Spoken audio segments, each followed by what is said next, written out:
The Messiah said, "When you come to know yourselves, then you will become known, and you will realize that it is you who are the sons of the living Father. But if you will not know yourselves, you dwell in poverty, and it is you who are that poverty."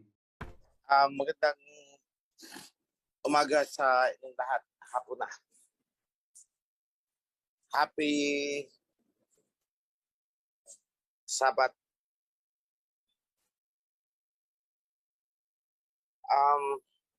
Mga kapatid, pasensya na hindi ako nakapasok kaagad. But anyway, meron akong maiksing mensahe sa inyong lahat ngayon.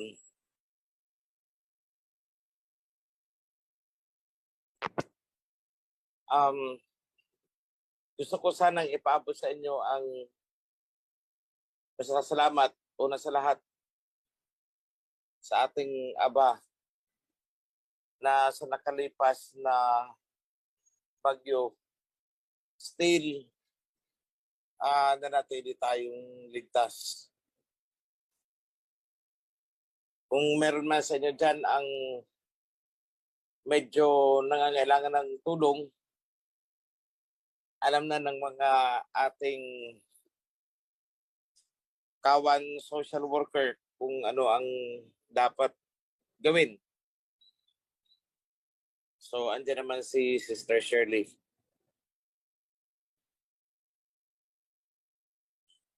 Ngayon mga kapatid, nais ko ring ipaalala sa inyo yung isang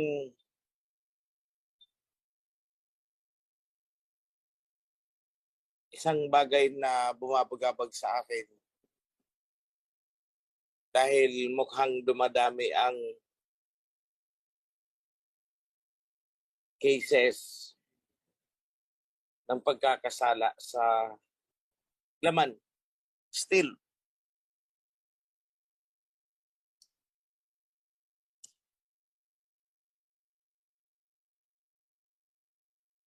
hindi ko naman kailangang ulit-ulitin pa sa inyo dahil alam naman ninyo kung anong tama, ano ang mali. Alam niyo kung anong mabuti, anong masama. You know what is evil and what is good.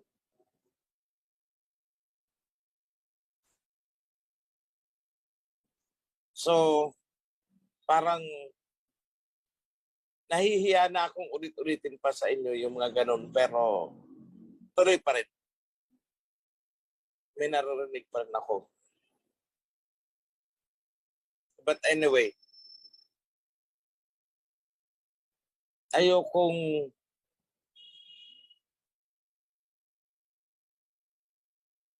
lalo na sa mga baguhan, ayoko yung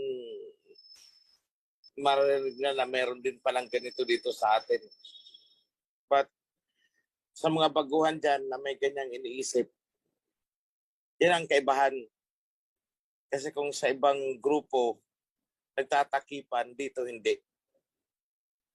We rebuke and we admonish yung mga ganong gawain.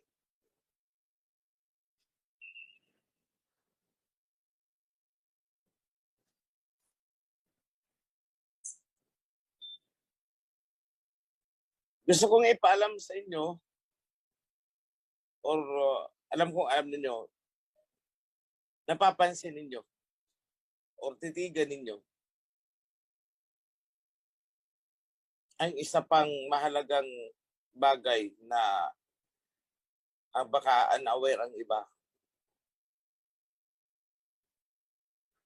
Ongoing ang construction ng ating temple.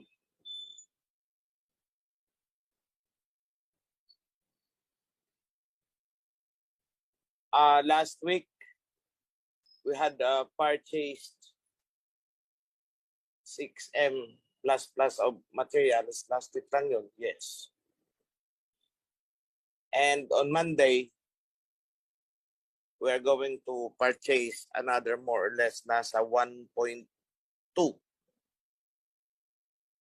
Kung hindi ako nagkamali, if I recall it right. Sana na-mention sa inyo ni Priest June.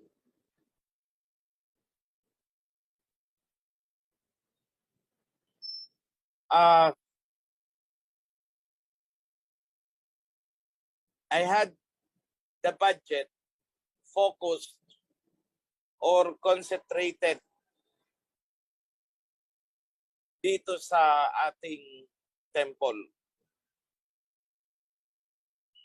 Baka sabihin nyo, bakit gano'n na lang? Each time na mag-message si OHC, always the temple, always the temple, always the temple.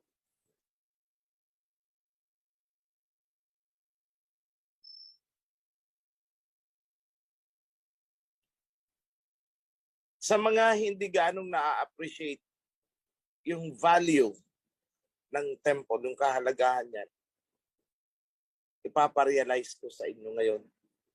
Why? Bakit sobrang top priority talaga?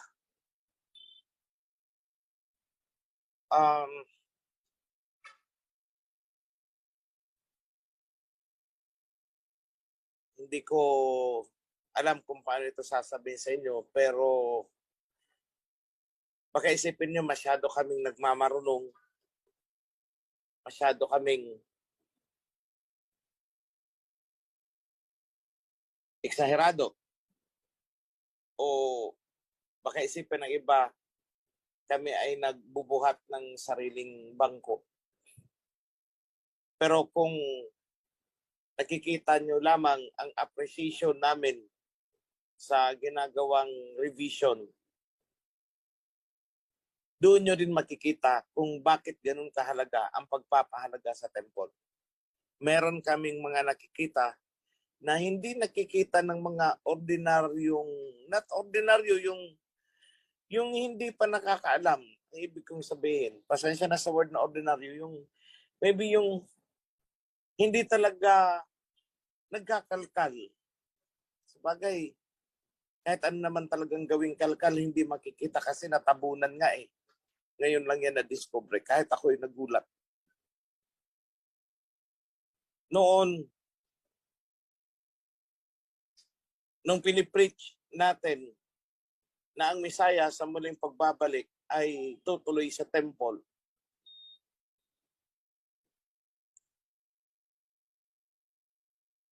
yun ang ini-instruction ko sa mga priest. But then, yun ay ayon sa aking pakiramdam.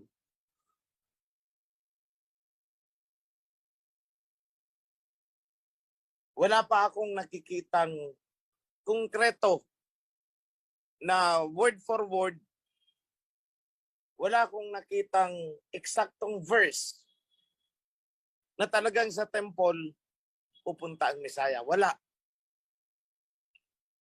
Yun na isang interpretasyon lamang. Isang sariling kuro-kuro, isang sariling opinion, if you want to call it that way. Opinion.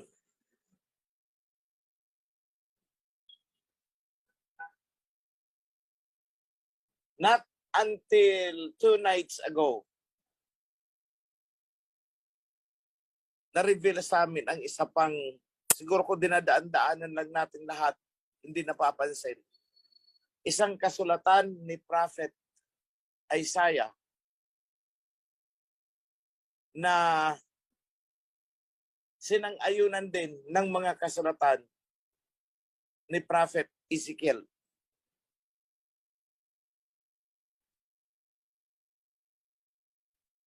Maybe it has been mentioned sa inyo, but I want Praise Dato to show it, the verse, para makita ninyong lahat at doon nyo maintindihan bakit gano'n na lang ang pagpupursige ko para sa temple.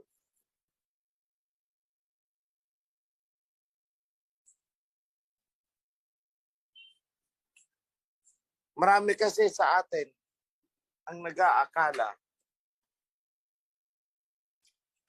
na ang mga sinulat ni Prophet Isaiah ay natupad na.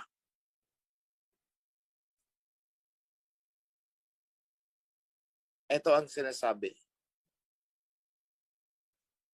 That is Isaiah chapter 66, Brodato? 66, tama, no? Yes po, chapter 66, verse 6 po. Okay, Isaiah chapter 66, verse 6. Ang sabi ay, hear that uproar from Zion, hear that noise from the temple. It is the sound of the Son of Yahweh the Alahayam, repaying his people all they deserve.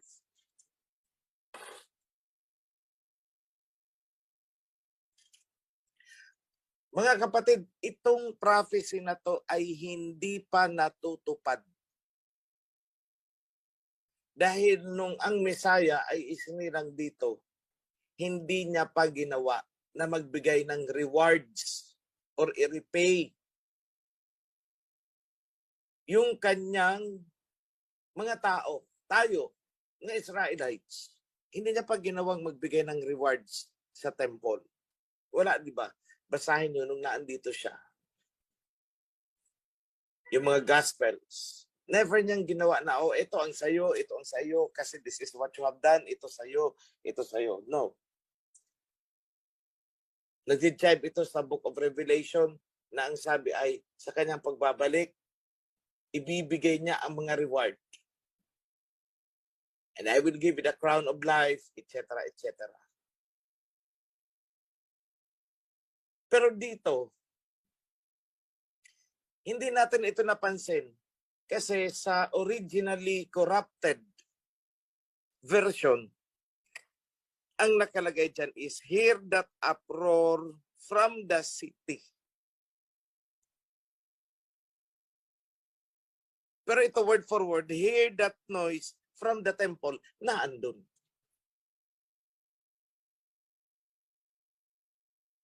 So ito yung magaganap pa lang. Hindi pa ito nangyayari. Kung hindi pa nangyayari, kailan pala ito mangyayari sa atin po ngayon? Never pa itong naganap, mga kapatid. So wag niyong ma-misinterpret ang mga sinulat ni Prophet Isaiah na tapos na yan kasi Old Testament yan. Hindi po. Ngayon pa lang ito magaganap sa atin. At si Prophet Ezekiel naman, dinescribe niya pati kung saan dumaan si Messiah papasok sa temple. Sabi niya is dumaan sa East Gate. Ezekiel chapter 43, 1-7. Hindi pa naman nangyari yan, mga kapatid. Mangyayari pa lang.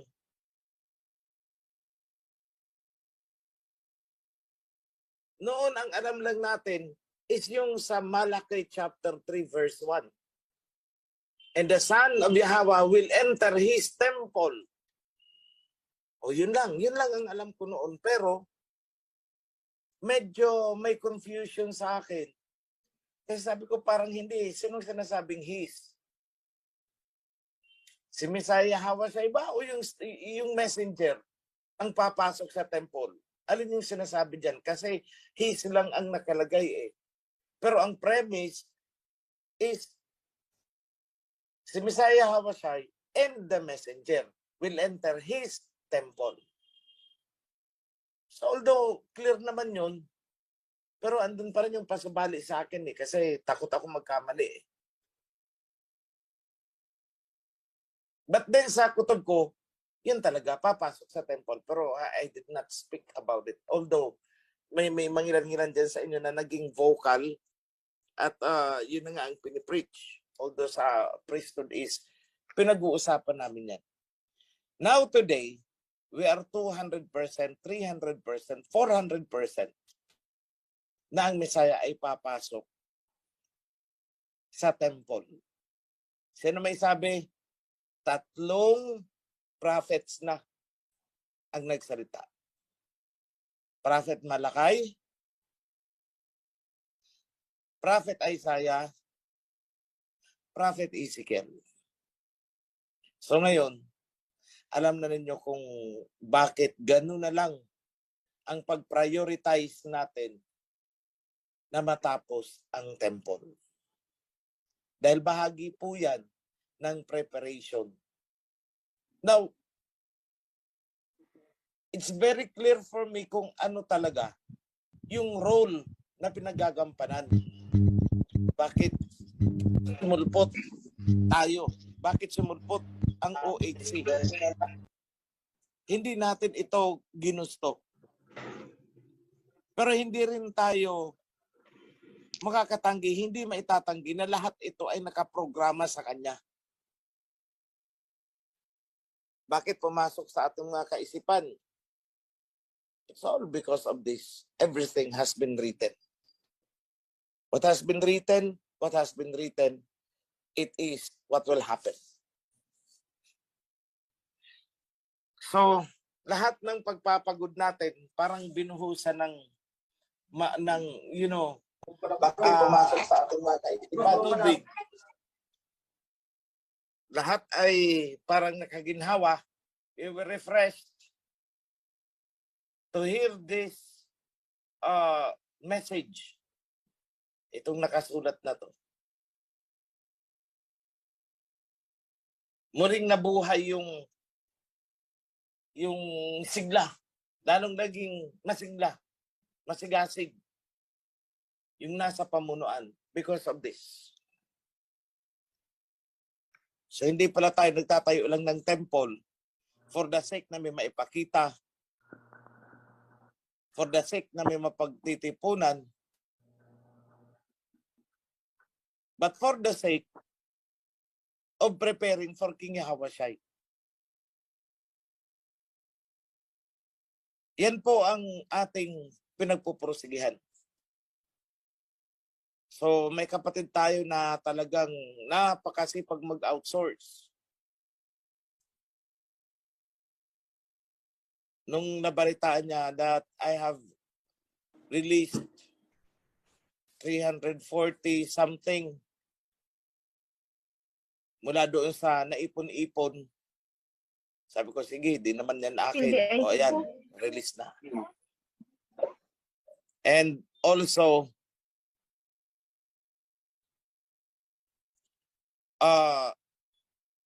yesterday,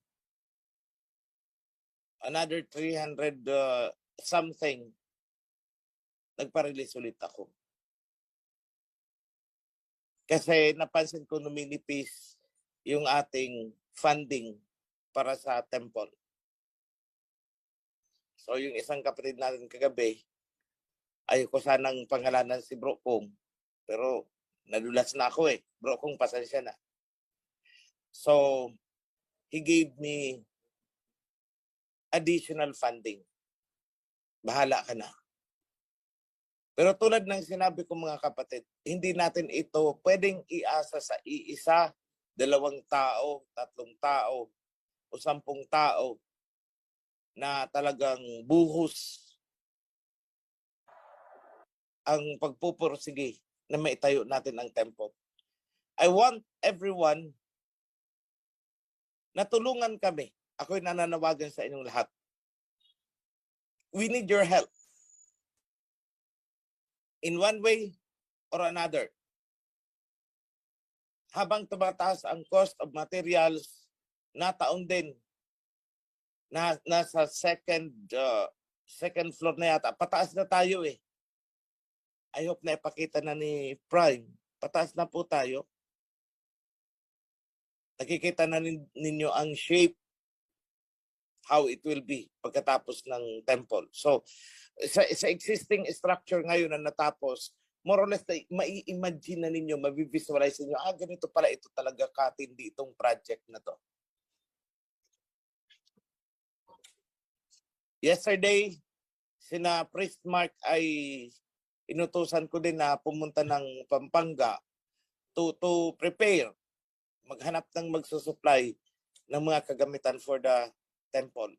Those are special mga fixtures. Yung may mga carvings yan and nababalutan niya ng ginto. Kagaya ng cherub.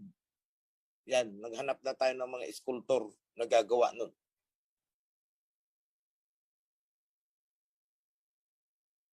So, sa lahat ng ginagawa natin, imagine ninyo mga kapatid, napaka-blessed natin to be part of this project. Dahil wala naman talaga palang magtatayo nito kundi tayo. Buong mundo, inaayawan nila ang pagtatayo ng temple, kasalanan daw. Paano naging kasalanan ang pagtatayo ng temple para sa Aba? Sinabi ng Aba na, ako'y babalik, ang anak ko ay babalik dyan. Ihanda nyo ang kanyang pagdating, paghandaan nyo. At ang sinasabing paghandaan is, ihanda nyo ang temple. With the construction of the third temple, magkakaroon ng sudden change of events. Magbabago ang ihip ng panahon. I tell you, we are really fulfilling the end time prophecies. Hindi yan claim. Dahil nakikita nyo, nahahawakan ninyo, naaapakan ninyo, naririnig ninyo, at na-observe ninyo personally, right before your eyes, kung paano na-fulfill ang mga kasulatan sa atin ngayon. And this is very significant na natagpuan namin ito. Isaiah chapter 66, verse 6. Kaya pag narinig ko si Priest Mark, payagan mo ako, mahal na hari. Ako ang magsasalita. Sasabihin ko sa kanila, wag yung kung may natira. Ibuhos na nila kung ano ang makakaya nila. Para matapos ito lahat. Ewan ko si Priest Mark, bakit parang day and night yun ang sinasabi sa akin. Sabi ko, no. Ako ang dapat magsalita tungkol sa bagay niya. So, ngayon, meron tayong isa pang concern. Even now, habang kayo ay pumupunta dyan, lalo na taon na nag-ulan-ulan, lumulubog ang sasakyan. Minsan, hindi nyo na alam kung saan kayo aapak dyan sa Kasilid mula sa guardhouse papunta doon sa HOP. So, nananawagan ako sa lahat. Mga able-bodied lang po. Able-bodied ha. Yung kaya lang ng katawan. Able-bodied. Once a week, magkakaroon tayo ng bayanihan para sa pag-aayos ng kalsada na yun. Mula doon sa guardhouse, papunta doon sa HOP, yung nalulusak pag dinadaanan ng sasakyan o nilalakaran. Once a week lang po tayo magtatrabaho. Sunday. So, nananawagan ako na sa mga gusto mag-volunteer. Kakamadahan natin yun ng mga bato. Hindi na kailangan ibayad pa. Kaya naman natin eh. Kukuha lang tayo ng isang magsusupervise na marunong sa road construction.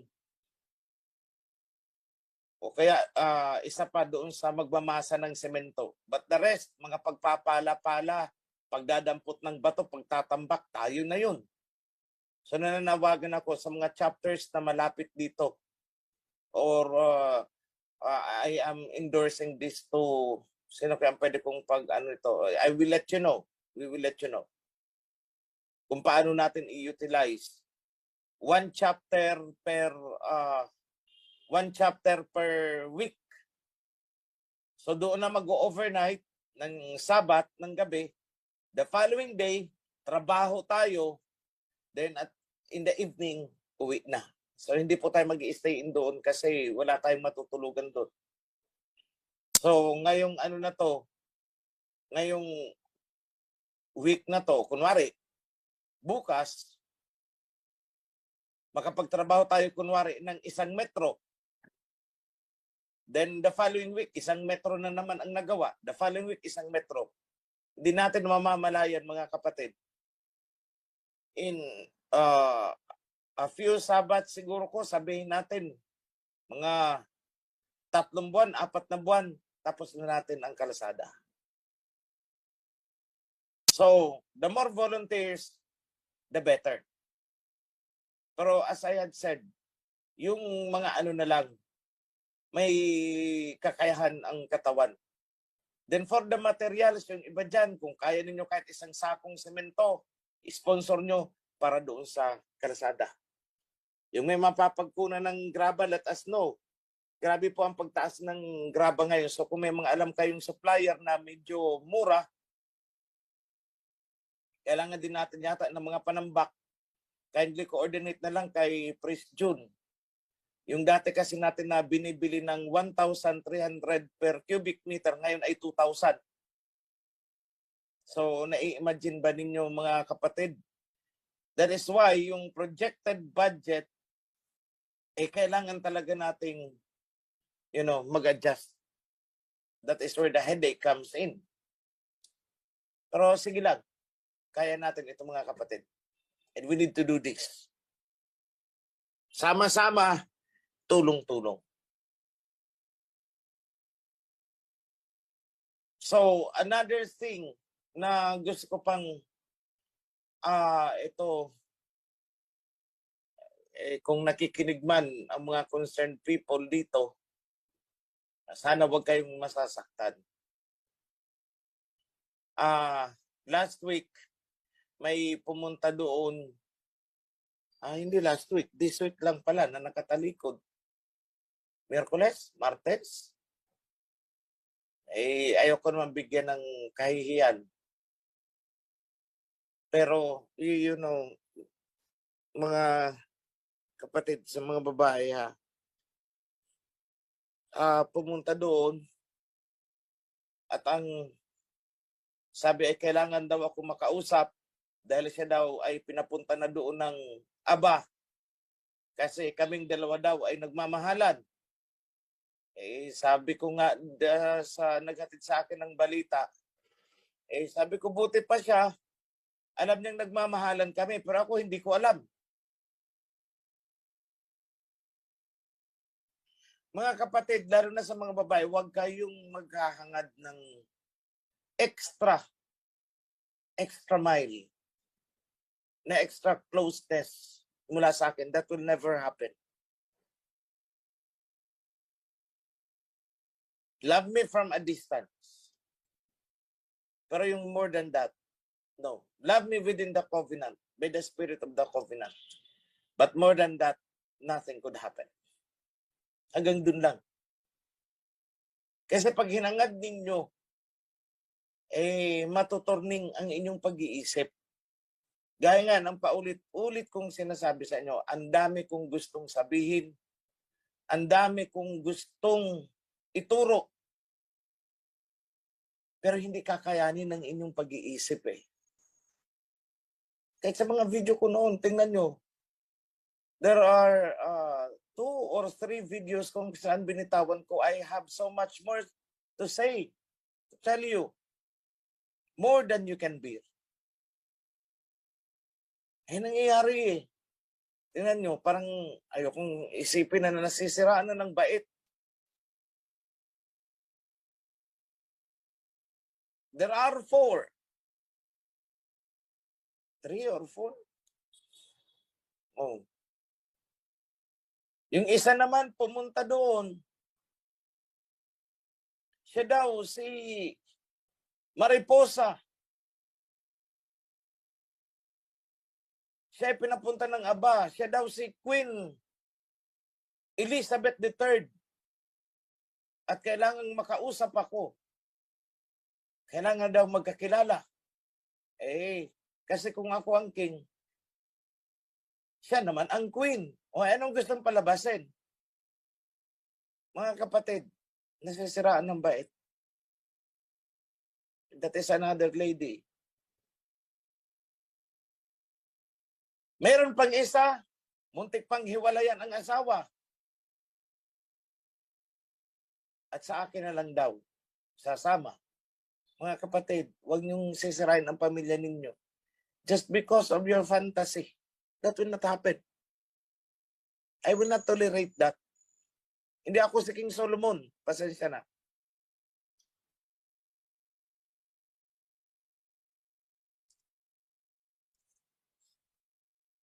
I may be wiser than King Solomon, but I am not like him in that regard. Sa akin, trabaho. Ayokong haluan ng mga kabalbalan na ganyan. Pasensya na ulit.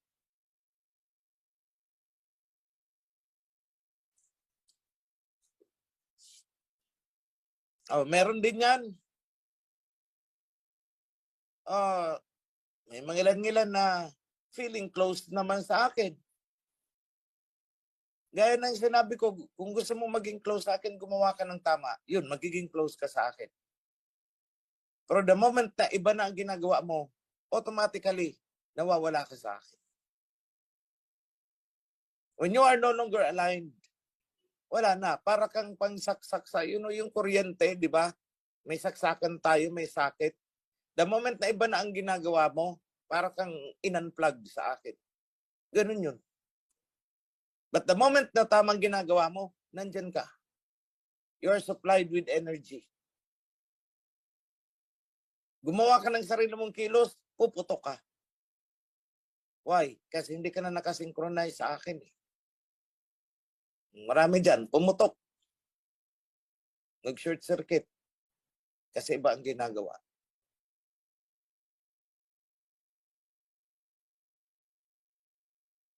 So, sa akin lang mga kapatid, dapat alam natin kung saan talaga yung lugar natin sa loob ng kawad. Don't cross yung tinatawag na red line. Lahat tayo may hierarchy. Let's face the truth. Huwag nyo nang iisipin na pantay-pantay lamang. No, that is not true. Gumising kayo sa katotohanan, walang ganun. Kung ang mga daliri mo nga mismo, hindi pantay-pantay yung mga tao may matangkad, may bansot.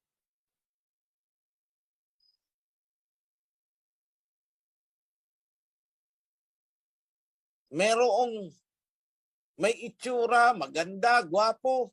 Meron naman pangit. Paano mo sasabihin pantay-pantay lang tayo? That could not happen. Mismo kahit ang mga angels, hindi yan pantay-pantay Kanya-kanya sila ng mga ranggo. Bakit sasabihin mong pantay-pantay? Alam nyo kung sinong pinanggalingan ng pantay-pantay na yan? Si Lucifer. I will ascend the heavens. I will sit in the throne. Feeling nga lagi, yung authority ng kaharap niya is kapantay siya or higit siya.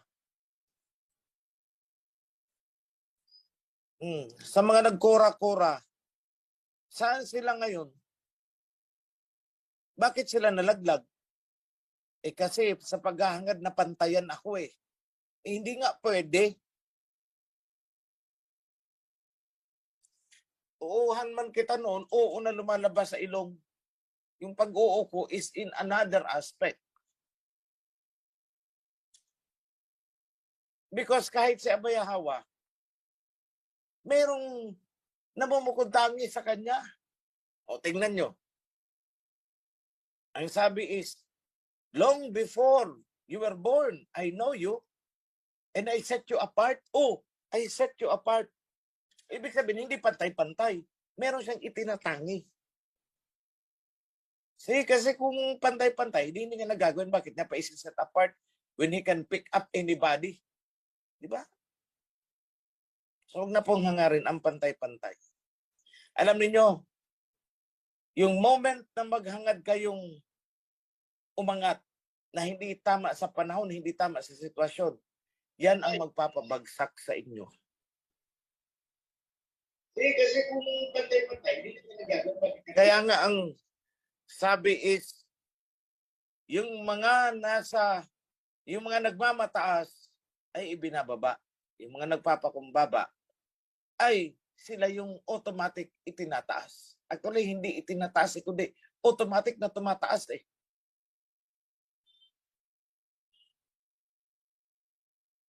Tingnan nyo, I will give you an example. Yan si Prime Senate. Yung unang nagdesisyon na ako na, o sige na nga, nagkakagulo na kayo, nag-aaway-away na kayo, nagbabantaan na kayo. Sige, pangungunahan ko kayo. Pero sa isang kondisyon, ako ang masusunod, hindi kayo. O kung okay yan sa inyo, sige, pangunahan ko kayo. See, I did not set myself nakapantay ng mga nagkiklaim noon. Yung first meeting namin via Zoom, ay lahat sila nagpapagalingan na. Kanya-kanya ng bulada sa akin. Gusto lahat ay mapansin. Pero alam niyo si Prime Senate wala, hindi umimik hanggang sa natapos ang meeting. Panay lang ang kain niya doon. Kain siya ng kain. Nakikinig lang siya.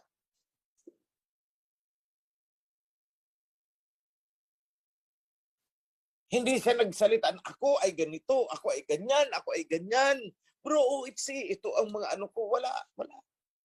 Samantala ang mga kasama niya ay nagpapayabangan na sa harap ko. So what I did, ito ang taong gusto ko. Siya ang maging president, siya ang maging chairman of the board. Ay, hindi makapaniwala, gitla ang lahat. Yung hindi umiimik, yun ang nakita ko. Ay yung mga halos magdipa-dipa, tumalon-talon na sa harap ko, ay hindi ko napansin. Ay yung isa doon na parang walang pakialam, ayun ang gusto ko. He did not boast of himself. Hindi niya presenta ang sarili niya. He did not speak for himself. Na ako ay ganito, ako ay ganito. Hindi niya sinabi na pagsamasamahin man ninyo, ang yaman ninyo, mas mayaman ako sa inyo. O hindi, wala. Hindi niya sinabi yan.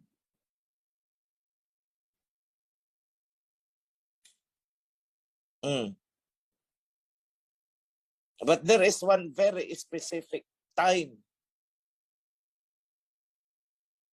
You know, it's more of a symbolic thing. Symbolic ha, I'm not saying ano, ayoko kasi, siya na lang kung gusto niya ikwento yan kung anong pangyayari. It's a symbolic thing. Kasi alam nyo, kung wala ka nang kailangang hangarin sa buhay, tapos yung mga anak mo, maganda na ang ano, you have set them, establish them. Pwede mong sabihin sa sarili natin na, ay, mayaman ako. I am not wanting for anything anymore. Everything is there na. Pagkangailangan ko. I am already this age. Ganito. Di ko na kailangan yan.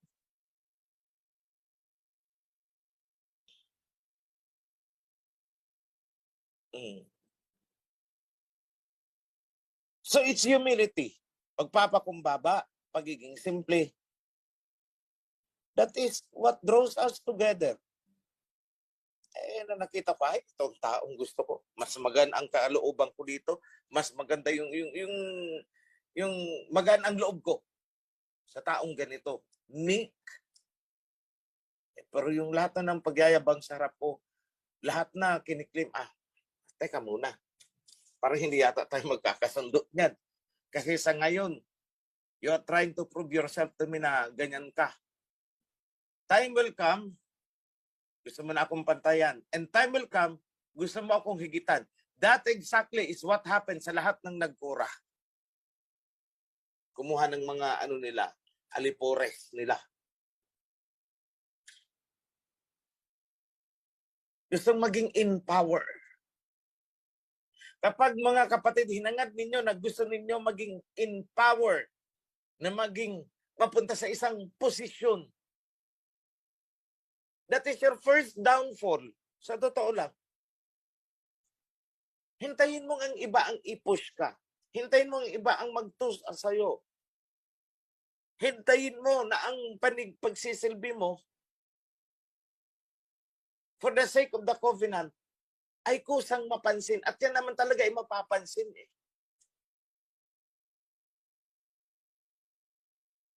Pero yung you do this and you do that, eksena ka dito, eksena doon, eksena dito, eksena doon. Ay, lalo na kung yung ginagawa mo ay wala na sa mandato, nakadisalign ka na, malalaglag at malalaglag ka talaga. Kahit ikaw ay priest na, malalaglag ka. I tell you. Pangunahan mo ang decision making sa taas, malalaglag ka. Why? Kasi ipinantay mo yung sarili mo sa taas. Feeling mo, you have the authority over and above. Kaya ikaw na ang nagdesisyon. Yan ang ikalalaglag mo. Because that is not how the divine kingdom works. May hierarchy tayo. Para tayo nasa military. Kung anong sinabi ng chief of staff, yun ang i-echo pababa. Hindi pwede na dito kayo, lulusob kayo, gaganito kayo. Na walang basbas galing sa taas, walang go signal. If you do that, you are a lost command. Yan ang mga nagkora. They are lost command because they are following their own idea, their own thoughts. Eh anong nasusulat? Your way is not my way. Your thought is not my thought. You have only plain human concern. O yan ang paulit-ulit na sinabi ng Messiah. Eh. You don't have the concern about the covenant, about the divine kingdom. What you have is the concern of the human concern. And tingnan nyo, si Shirley, hindi naman nagpresenta yan. Sa totoo lang, hindi niya sinabi, kamahalan, ako'y mabait, ako'y ganito, ako'y ganito, ako'y ganito. From the lowest rank, kung saan siya nagpakasimple, basta makatulong siya, makaano siya, I lifted her up. Dito ka. O bigla siyang umangat. And almost all of them. So let that be a lesson sa ating lahat. Sa inyong lahat.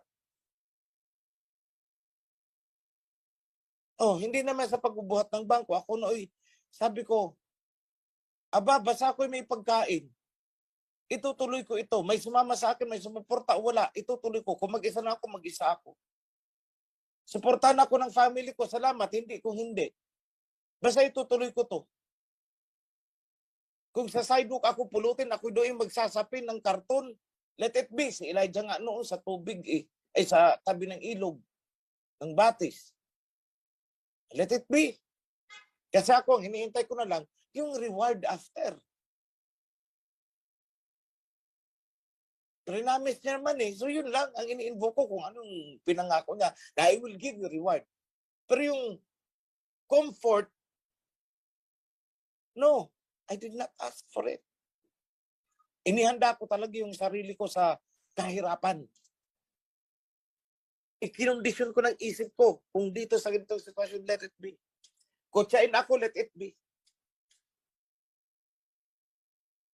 Pero hindi eh. Kabaliktaran sa inaasahan ko, yung nangyari. Parang yung sinabi sa akin, huwag kang nagdadrama dyan. Tingnan mo, oh. Hindi ko sinabing magpakahirap ka. Hindi ko sinabing lugaw na lang ang kakainin mo. Hindi ko sinabing puro noodles ka na lang. Hindi ko sinabing tuyo na lang ng tuyo. Ang sabi ko, I will let you ride the top of the world. Basta gawin mo lang ang gusto ko. See? Nagulat na lang ako. O nga no. Bakit ba hindi ko ito naisip noon? So it's because I'm not materialistic. Kaya hindi ko naisip yun. Yung reward na hinihintay ko, isa yung kanyang pagbabalik na. At yung sabi natin, material rewards at present, no. Hindi ko yung ginusto. Eh, si President, pinagagalitan ko si Priest Mark. Sabi ko, Priest Mark, President, sobra na ha. Hindi yan, hindi. Ayoko na ng ganyan. Hindi, mahal na hari. Kasi, tingnan mo, kung ang hari namin ay mukhang dugyot, paano irerespeto ang kingdom? Oo nga naman. Hari nyo, tingnan yung itsura, parang nagtitinda lang ng isda sa palengke. Yan ang hari nyo, di ba? Mapupulaan ang kingdom. At pag napulaan ang kingdom, sinong napupulaan? Ang Aba. Nag-glorify ang Aba? Hindi. I'm very thankful sa nakuha na yung concept ng mga tao. Nagugulat ako, ito, para kay mahal na hari. Sabi ko, no, it's not for me. Para kay Aba, pinapagamit lang sa akin, parang t-shirt. Kanya yan, ipinapasot lang sa akin. Dahil ako'y inuutosan niya kung saan dito, punta ka doon. Magbihis ka. Di ba kanya naman tayo, kahit katulong natin sa bahay, uutosan natin, punta ka doon sa kumpare ko, ha? O ito. Tapos ang suot ganun, magayos ka nga, nanggigitata ka, nakakahiya. Magbihis ka. O di ba? Sa mga opisina, sa mga empleyado, di ba, meron pa nga tayong personality development, pati yung pagme-make up ng mga yan, tinuturuan. O, sakay ka ng eroplano, tingnan nyo, dapat maging smart ha, ito ang suit mo, dapat ganito, maayos ang ano mo ha. Kasi you are representing the company. Yun ang kalagayan ko. But for my own glory nako, hindi po.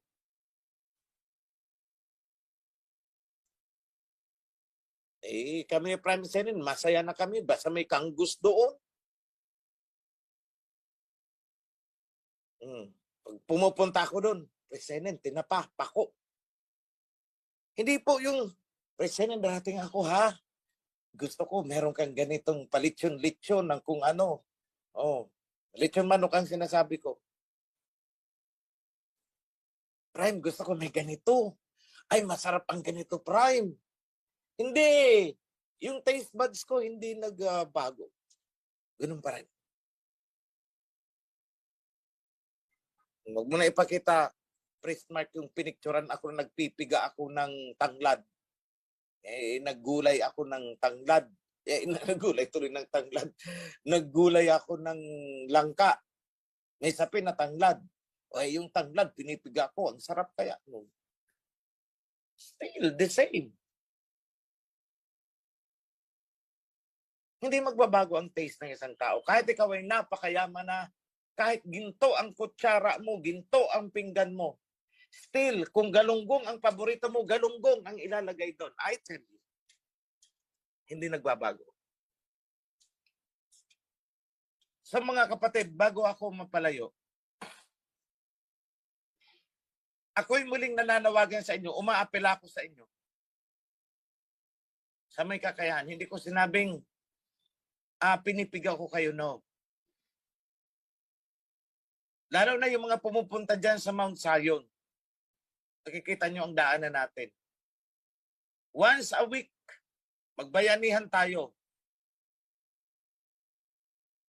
Magpapabili ako ng ikakamada doon. Ayusin na natin yan. Para hindi kayo lulusong-lusong pag-apak nyo, putik. Hindi mo na alam kung ang tutungtungan mo is ilulubog ka o ano. We have to do it. 1 meter per week, 1 to 2 meters per week, kaya yon. I think meron ng nagko-commit tutulong para sa semento. Yeah. So nagpapahanap na lang ako ng mga graba at saka yung maliliit na boulder. Kakamada natin yan. Lahat naman yan, pag pumunta kayo doon, dadaan dyan. So kahit pa paano mag-picture taking ka na. Ito yan noon, nung wala pang semento dyan, kami ang nagkamada, mag-picture taking na kayo doon. Chapter ganito, kami ito. Kami ang mga nag-volunteer. Kung may babae dyan, tumulong na lang kayo sa pagluluto.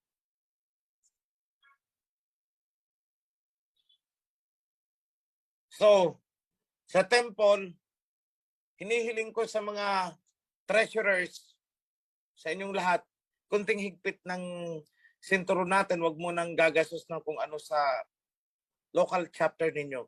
We need to consolidate this time.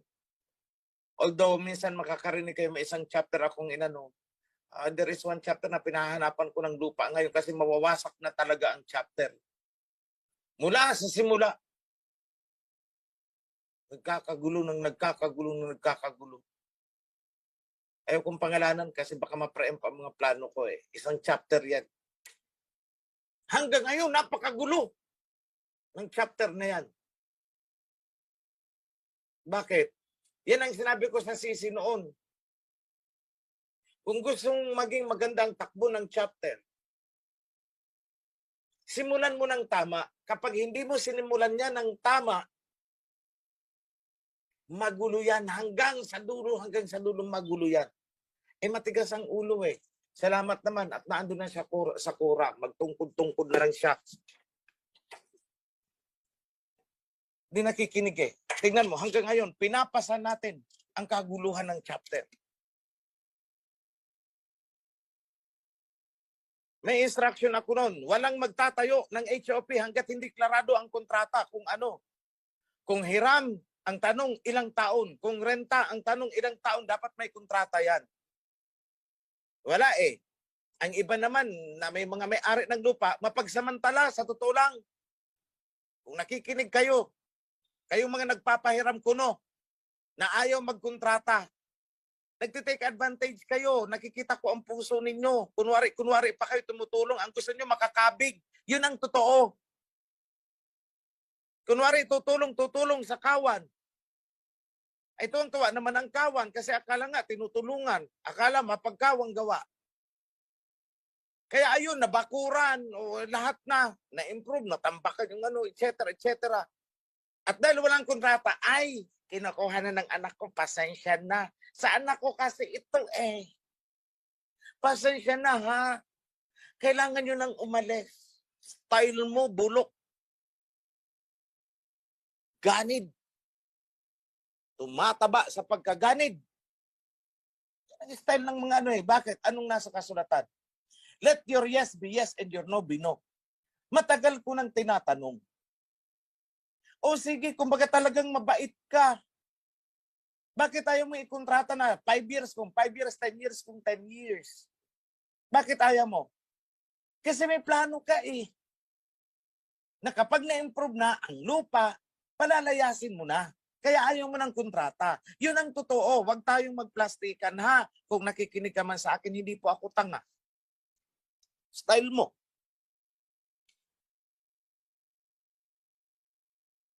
Pero I tell you, kapag pinisil ng aba ang puso mo, ewan ko lang kung hindi ka iburol. Kagahamanan mo. Laman-laman ko, andun ka pa pala sa kora eh.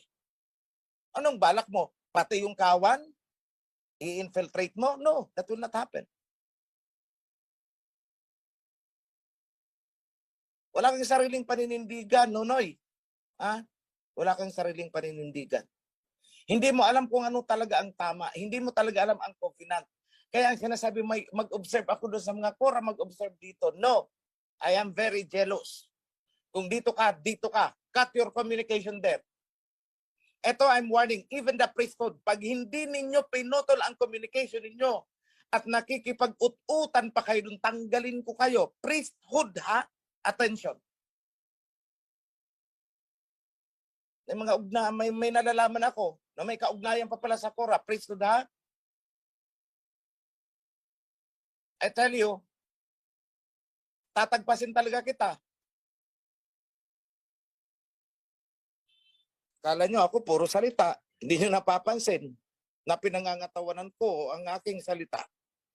Hindi ko yan hinahayaan, lumagpak lang sa lupa. I warned you, I am very jealous. You cannot serve two masters.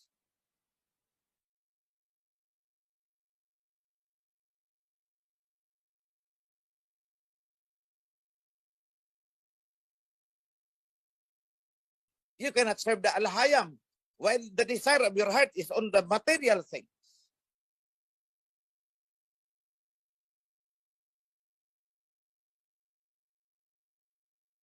Puro pagkukunwari. You are worshiping with your lips and not with your heart. Yun ang totoo dun. Pero hindi yan natatago eh. Alam niyo naman eh, mula sa simula, wala namang natago eh. Nabubunyag ng nabubunyag ng nabubunyag. Eh, huwag mo nang hintayin. Sa simula, ako sa'yo, mas maigi pa. Magdeklara ka na lang, na doon na lang talaga ako sa kura, kaysa makipag-plastikan ka sa amin. Nakikita ko naman ang kulay mo. Nakikita ko. Keep your possessions with you. Sige. Akuin mo yan. Pero itong tandaan mo. Pag pinisil ng aba ang puso mo, goodbye, ililibing ka. Sinabi ko na yan. I hate to say that. Sinabi ng stop desecrating my Sabbath. Inom-inom, inom-inom. O ayun, pinisil ang puso. Patay. Nag-swimming. O ayun, pinisil ang puso. O ayun, patay. Marami na pong occasion. I tell you, hindi ako nagbabanta. I'm rather reminding you, pinaaalala ko sa inyo. Baka kayo ay nakakalimot. Nung pinasok ang covenant, pangatawanan mo.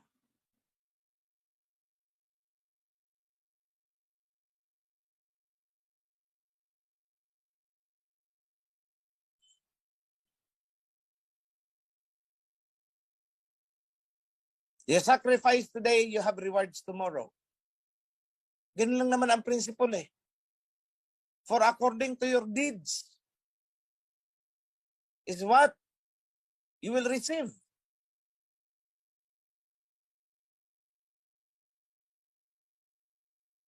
Yung nagsisilbi ka na talagang out of your heart.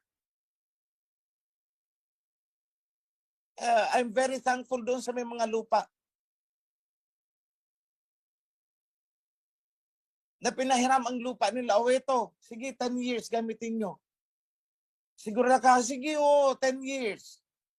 Pero pag 10 years ha, maghabang nasa maghanap-hanap na kayo ng aanuhan kasi talagang kailangan ng anak ko yan, magtatayo siya din ng ganito. O ayan, magkontrata tayo. O within 10 years, hindi kayo pwedeng paalisin. Ilagay natin sa kontrata notaryado. Yan po ang matinong kausap. Hindi kagaya mo. Kung sana nakikinig ka.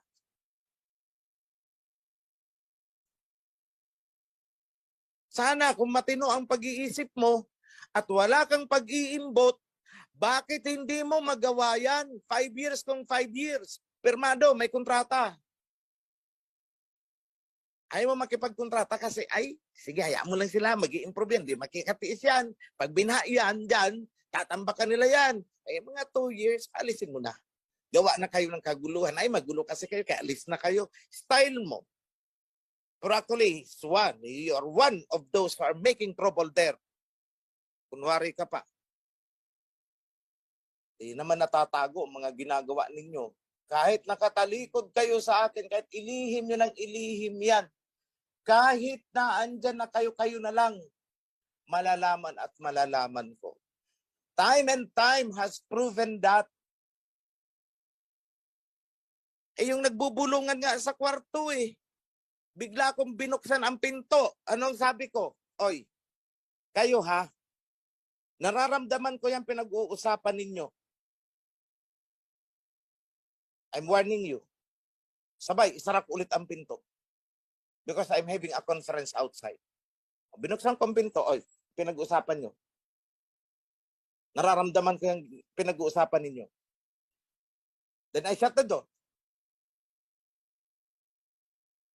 Ay di natakot sila. Kasi akala nila, pag ako'y nakatalikod at nasa closed doors na sila, hindi ko na malalaman, hindi po ako ganun. Matalas po ang pakiramdam ko. Kahit tanungin niyo yan si Juvenil, tanungin niyo si Sarah, tanungin niyo na si Mark Derrick. Kung paano ko silang binulaga doon. I'm having a conference outside, naingay doon. Samantala, nakaano talaga sa kama. Nakadapa sila, harap-harapan nakadapa, ganun. Bulagain ko nga. Ano yung pinag-uusapan ninyo? Nararamdaman ko kayo. That's my exact word.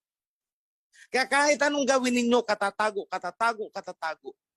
nararamdaman ko. May mag-report o wala, nararamdaman ko. Ang report ay confirmation na lang po. I tell you,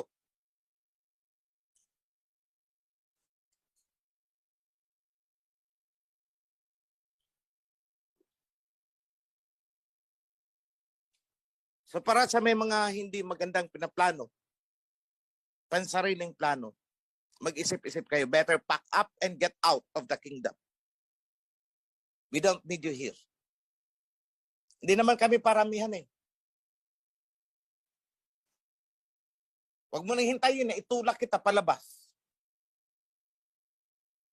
Dahil hindi ito sekta-sekta na mang-aamo ng papasok. No. Hindi nyo napapansin. Kasi dami ng mga sekta-sekta dyan, kakaiba itong grupo natin. Bakit? Pag sinabi kong tagpas. Walang maraming kyaw-kyaw.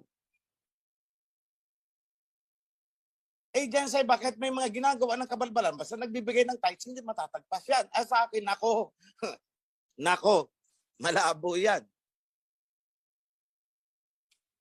At pinatunayan ko, at pinatutunayan ko sa inyo. We exist by virtue of righteousness and not by virtue of money and material things. No. Pag malinis ang kalooban mo, you have the place in the kingdom. Pag hindi malinis ang kalooban mo, you will be really kicked out. Makikick out ka talaga. At nakikita nyo, ginagawa ko.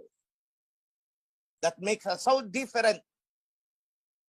Because we act according to the covenant. Yan ang sinusunod natin eh.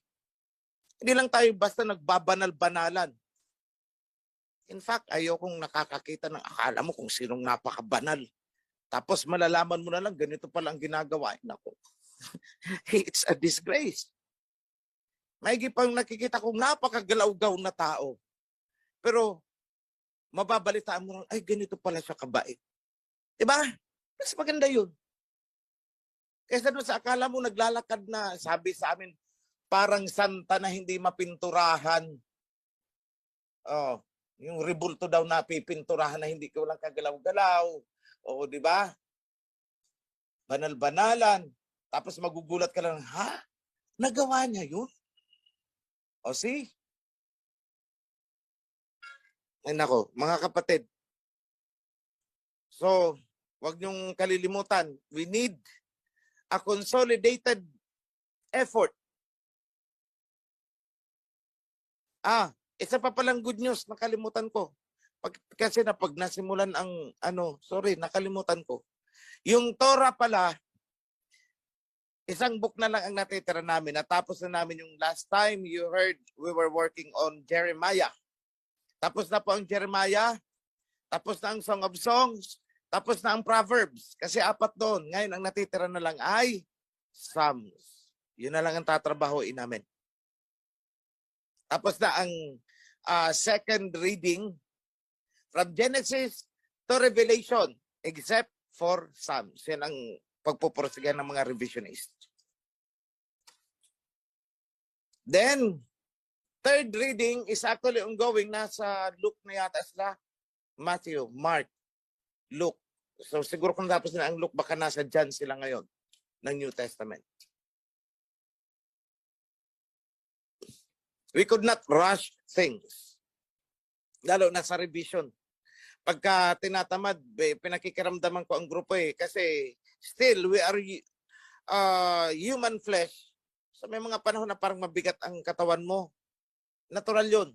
So kapag ganyan ang sitwasyon, nagkikwentuhan kami. Naglilibang. Minsan napapasarap din. I don't push them. Kasi it's the spirit na dapat mag-inspire. So kapag wala talaga ang spirit ay kahit anong piga mo sa sarili mo, kahit ako nararamdaman ko yan eh. Kahit anong piga na gawin ko, kahit anong tulak ang gawin ko, hindi productive. Pero kapag pumasok ang inspiration galing sa Aba, ay nako, kahit 2 days, 3 days, walang tulugan, diretso ang trabaho. That makes the difference. Kaya minsan kinukull out ko dati, alas 3, ganun. Pero may mga times na alas 12 pa lang, oh sige, tulog na muna tayo. Huwag nating pilitin umabot ng alas 3, alas 2. Mararamdaman mo naman ang stamina ng tao. So, yan po mga kapatid, ang latest development. Kung may nakaligtan ako, I will let me call on Priest Mark. Pero sabi ni Priest Dato, it's completed. So, very well. Mga kapatid, it's, what time is it? 1:18. So we have a few hours more. A few minutes more. So mga kapatid, raise up your hand. I want to pronounce a blessing.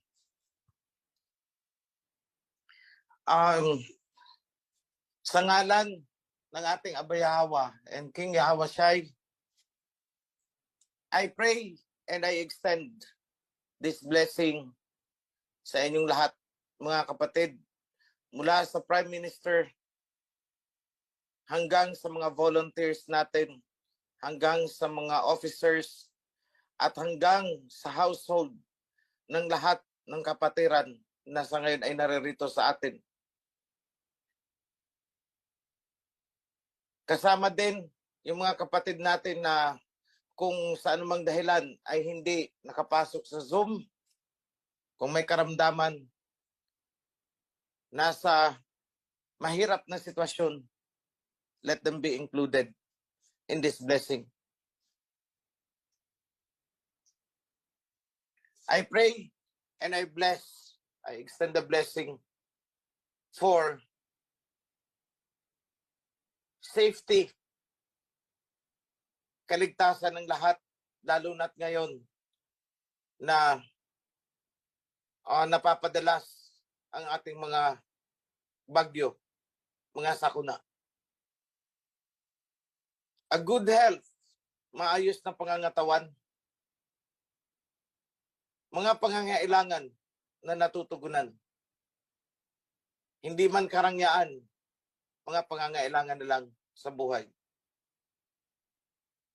Let me pronounce peace, tranquility para sa mga pamilya na ngayon ay may pinagdadaan ng sigalot. Doon sa mga iniwan ang kanilang mga partner dahil ang kanilang partner ay nagkora, let me bless them.